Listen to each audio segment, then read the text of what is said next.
All right, folks, hey, welcome back to the Modern Mountain Getaway. It's Friday afternoon at 4:28. It's just me and Ray. Man, 4:30 on a Friday, really? I gotta make a video? Man, we gotta be the only people in this whole county still on the job site. Here's some extra content to go along with the video for this Sunday, some extra things you might be wondering about, and this might answer a few of your questions. All right, so here's a great question I've been asked a lot in the comments. Is this stuff getting inspected? Like, is your house you're building getting inspected by inspectors? And the answer is, yes, it is. We get inspected just like anyone else by our county inspectors. There's a whole list of inspections. I'll see if I can find that inspections list and put it on the screen. And it tells you at what stage you have to get an inspection to be a house you can live in at the end. So what we're doing here is bundling a bunch of these inspections to do all at once. So we'll do our framing, our HVAC, our electrical, and our plumbing all at once before we insulate and cover any of those things up.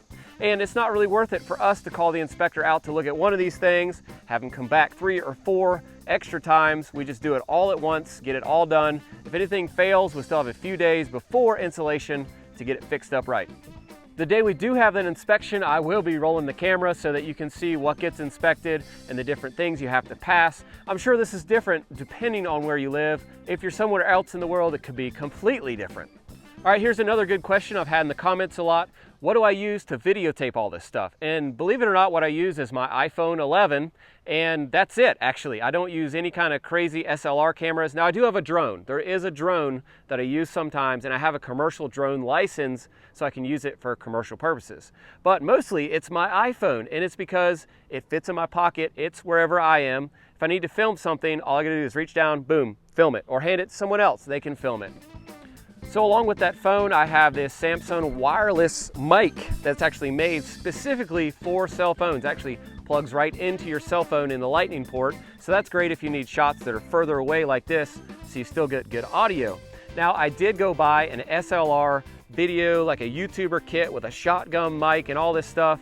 And you know what? After a couple of hours of messing with it, I sent it back. It was too bulky, too complicated, and it was sort of a diminishing return on the video quality, being much better than an iPhone 11 Pro.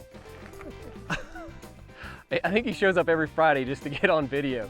Just rides right through. Did Jason invite you to the lake? No, man. He didn't invite me either.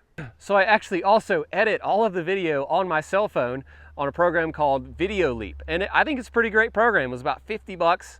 And I can just edit video if I'm sitting around, like even here, got a few minutes, I'll work on a video. So just being super portable and I can work on this anywhere is great because I'm not at home all too often except on the weekends. All right, let's talk about this evolved stone that we used on the project this week. When I found out you could just shoot through the face of it, that was kind of a game changer for any other way I've ever seen stonework installed. You just shoot this stuff on with nails? That's great. That's really easy compared to regular stonework. I've been doing construction my whole life and I've never really done stonework because it's kind of tedious and takes forever. You know what? Most of the subs that have been on our site since we put this stuff up didn't even know it was fake. They thought it was real stone. Also, you can see behind me, we've been working on the siding. The bottom half of the house is a wood siding with a solid color stain. We actually stained all 6 sides of it before we put it up, and then we'll second coat the face of it later. The top level is a Smart Side Shake panel, and what we did is a faux wood finish on it with a deck stain. We did that on the ground with like paint brushes to make it look nice and real, and then we installed it. So I think that's gonna turn out looking really cool, and we'll show you some up close stuff of that, maybe right now, but definitely in the next couple episodes. So I've only attempted this staining the shakes like we did one other time because it's a composite material. It's not a wood product, but we're putting a stain for wood products on it and just sort of letting it dry on the surface. I did this on my own house and it actually turned out looking pretty good. And the reason I was willing to try it is because it was my own house, and if it didn't look good or it didn't last well, it was my own house and I could just get up there and do something different. But it's actually been up there for 6 years now. It actually looks just as good as the day I did it. So I was pretty comfortable doing it on someone else's house like this.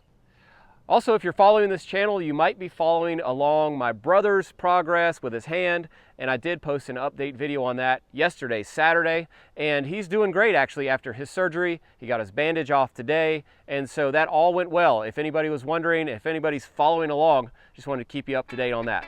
All right, thanks for watching this bonus video today. I hope it was fun for you, and I hope you learned something else about our project here. And remember to subscribe, that does help us out, and we'll see you next week.